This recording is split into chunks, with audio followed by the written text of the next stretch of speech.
ನಾನು pastor Manoj Paul King of Heaven International ಮಿನಿಸ್ಟ್ರಿಯ ಸಂಸ್ಥಾಪಕರು ಮತ್ತು ಸಭಾಪಾಲಕರಾಗಿ ನಾನು ಬೀದರ್ ಪಟ್ಟಣದಲ್ಲಿ ನಾನು ಸೇವೆ ಸಲ್ಲಿಸ್ತಾ ಇದ್ದೇನೆ. ಈ ದಿನ ನಾನು ಸಮಸ್ತ ಬೀದರ್ ನಾಡಿನ ಎಲ್ಲ ಜನರಿಗೆ ನಾನು ಹಾರ್ದಿಕವಾಗಿದ್ದ ಶುಭಾಶಯ ಕೋರುತ್ತೇನೆ.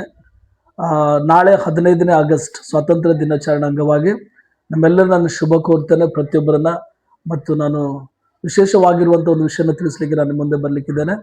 ಅದೇನಪ್ಪ ಅಂತಂದರೆ, ನಾಳೆ ಬೆಳಗ್ಗೆ 10 ಗಂಟೆಯಿಂದ ಸಾಯಂಕಾಲ 5 ಗಂಟೆ ತನಕ 7 ಗಂಟೆ ನಮ್ಮ ದೇಶಕ್ಕಾಗಿ ಪ್ರಾರ್ಥನೆ ಕೂಟವನ್ನು ಏರ್ಪಡಿಸಿದ್ದೇವೆ.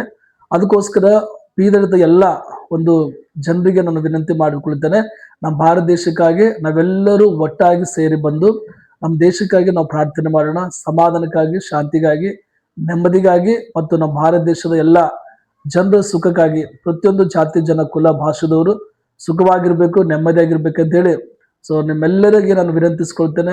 ಬಹುಸಂಖ್ಯೆಯಲ್ಲಿ ಬಂದು ನಾವೆಲ್ಲರೂ ಈ ಒಂದು ಪ್ರಾರ್ಥನೆ ಕೂಟದಲ್ಲಿ ಭಾಗಿಯಾಗಿ ನಾವು ಪ್ರಾರ್ಥನೆ ಮಾಡೋಣ ನಮ್ಮ ದೇಶಕ್ಕಾಗಿ. ಅದಕ್ಕೋಸ್ಕರ ದಯಮಾಡಿ ನೀವೆಲ್ಲರೂ ಬರ್ಬೇಕಂತೇಳಿ ನಾನು ಹೃದಯಪೂರ್ವಕವಾಗಿ ನಿಮ್ಮನ್ನು ಸ್ವಾಗತಿಸ್ತೇನೆ. Price lord. ಸಮಯ ಬೆಳಗ್ಗೆ 10 ಗಂಟೆಯಿಂದ 5 ಗಂಟೆ.